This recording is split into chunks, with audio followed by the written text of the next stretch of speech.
El tema de hoy, jóvenes, es la colonización de América.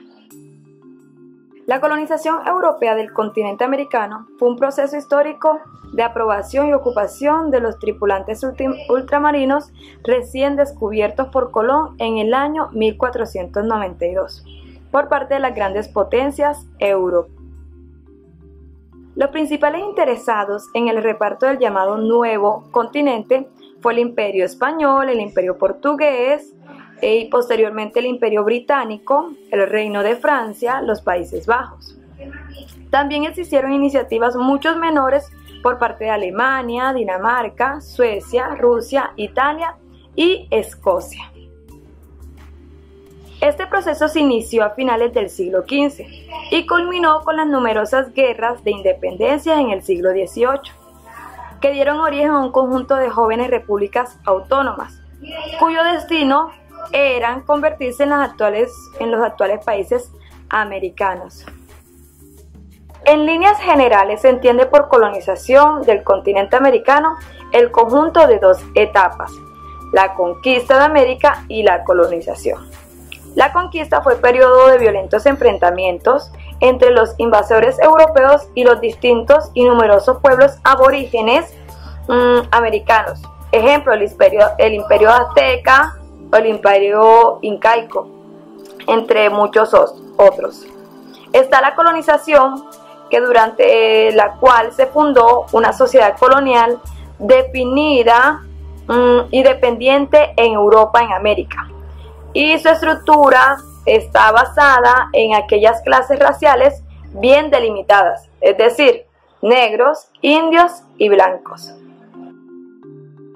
El genocidio más sangriento, buscando subyugar a las distintas naciones aborígenes que se resistían al saqueo, cuando no simplemente erradicarlas o reducirlas a reservas, debe sumarse la debilidad de los pueblos nativos frente a la viruela y las distintas enfermedades que llevaron consigo los europeos. Hubo una aniquilación sistemática en labores forzadas impuestas por los conquistadores. Las víctimas totales de la invasión del continente americano se estiman en unos 70 millones de muertos, la matanza más grande en la historia de la humanidad. La incorporación de la esclavitud fue otro proceso dentro del tema de la colonización. Las nacientes colonias europeas en América iniciaron un traslado forzoso, en este caso, de esclavos africanos hacia el continente americano. Estos individuos eran arrancados de sus tierras y vulnerados, vendidos a los colonos y latifundistas europeos para iniciar una explotación.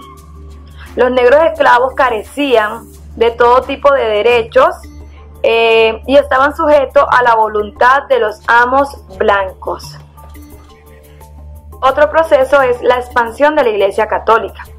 La Iglesia Católica jugaba un rol muy importante dentro de la conquista como brazo moral y cultural de la imposición española sobre los pueblos americanos.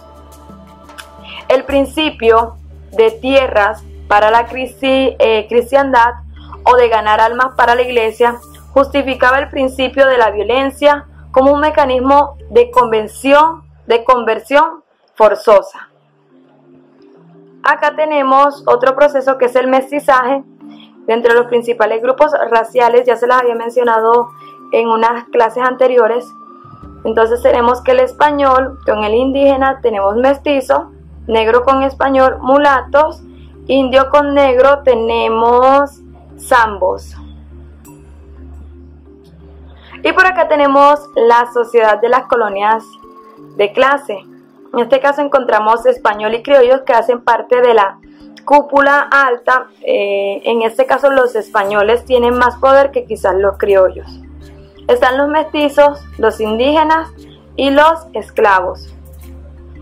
Este sistema de desigualdad fue clave para sembrar la semilla de la rebelión libertadora que ofrecía la posibilidad de una sociedad heterogénea, de ciudades libres e iguales. La condición de colonia. Desde el siglo XVI hasta principios del XIX, nuestro territorio dependió de la monarquía española y de una compleja organización que regulaba las relaciones entre los individuos y la corona. Esta dictaba leyes y administraba las colonias ultramarinas. El sistema estaba a cargo de distintas instituciones y funcionarios subordinados al rey, máxima autoridad del Imperio Español y dueño de los distintos territorios coloniales. Fue así como en un tiempo relativamente corto, en las regiones americanas sometidas se fundaron ciudades y fuertes militares, que actuaron como espacios de difusión de la cultura hispana.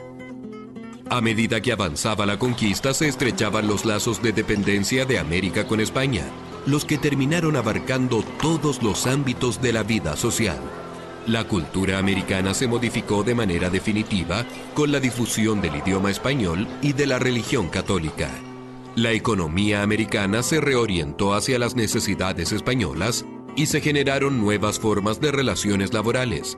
Se reorganizó la estructura social y parte importante de la vida cotidiana, especialmente de los espacios más hispanizados, adoptó costumbres y modas europeas.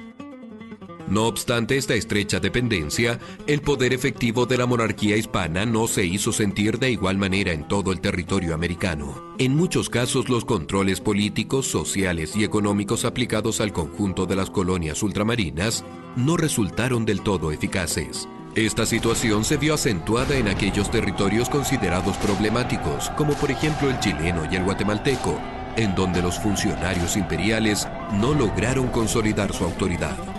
Lo anterior produjo un vacío institucional que fue progresivamente aprovechado por los grupos locales, quienes instauraron un poder económico y social que logró funcionar en paralelo al estatal.